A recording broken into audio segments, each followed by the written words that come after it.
How you doing, folks? My name is Ken Boyd with Brimstone Firearm Instruction, and this week we're going to talk about the fifth fundamental of marksmanship, follow through. So you've established a good hold control with a good grip and a good stance. You've established your aiming with sight alignment and sight picture, and we've talked about breath control and your trigger control. Everything's all your sights are aligned and you're right on your target. The last thing you want to do is follow through. So you're not just shooting one round, you're going to shoot multiple rounds, and you want to make sure you're consistent on every round that's out there. And one of the things when you're doing it with a rifle, we'll call it cheek weld. You want to have that same sight picture every round that goes down to that barrel.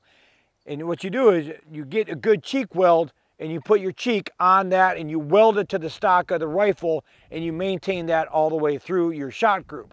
You want to do the same thing with a pistol.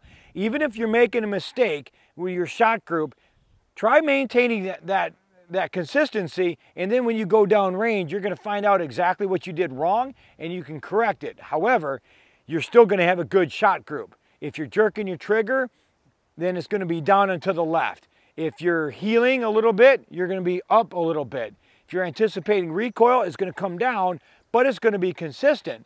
If you're anticipating recoil, then you're changing your sight picture, then you're jerking your trigger, you're going to be all over the target, and you're not going to be able to guess what's going on because you don't have a good tight shot group.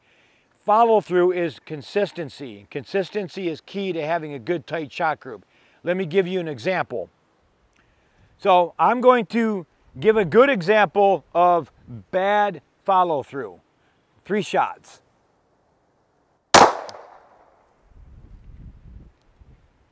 All right, now I have to realign my sights and I changed my grip. All right, same again. There we go. All right, let's go down range and check it out. So this was my first shot. That was my second shot. And apparently I'm too good to even screw up, but they're really close there. But my third shot comes down here. That was right in the bullseye. However, you see a good spread right there. Honestly, my shot groups tend to be a little bit closer, like right around here. So you have a good spread right there. That's lack of consistency. Let's go ahead and go back there and I'll show you a regular shot group. Now I'm going to give you another example of lack of follow through.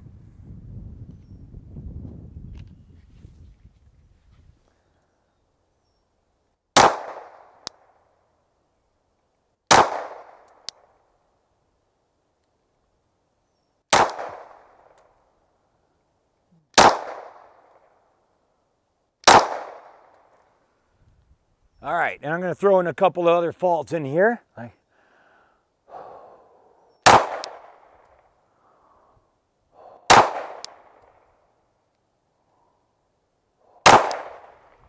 All right, let's go down range and check it out. So what I did was in a couple of shots, I was breathing when I pulled the trigger.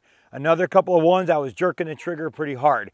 And so as you can see, is 1, 2, 3, 4, 5, 6 rounds, and they're all over the place. If they were consistent over here, you're jerking the trigger.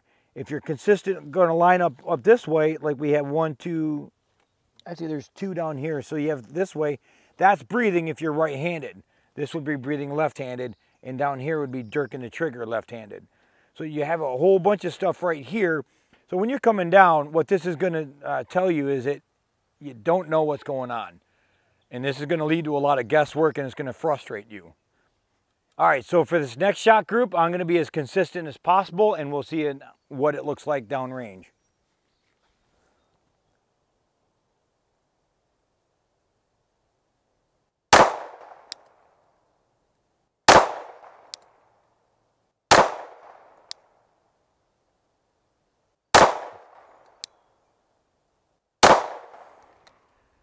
All right, let's go check it out. All right, so I got 2 in the bullseye here, and I got 2 in the inner circle, and then 1 down here. So as you can see, I need a little bit of trigger work because it's coming down. And that's understandable, but instead of being all over the target like this, I narrowed it down to this, and I can analyze what's going on and figure it out, and now I can make corrections. So now we go back and we'll make a correction. Now what I do is I take the corrections from the last shot group and I apply them from now and see if I can improve my performance.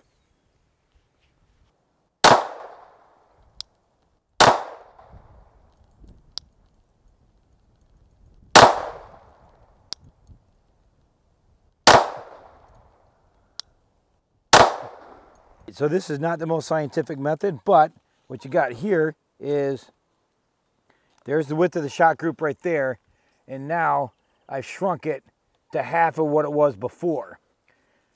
This is a bullet hole where I made a mistake beforehand and we reset. So I shrunk my shot group in half based on the analysis I gave before. That is follow through, and if you have consistent follow through, then you can have consistent improvement.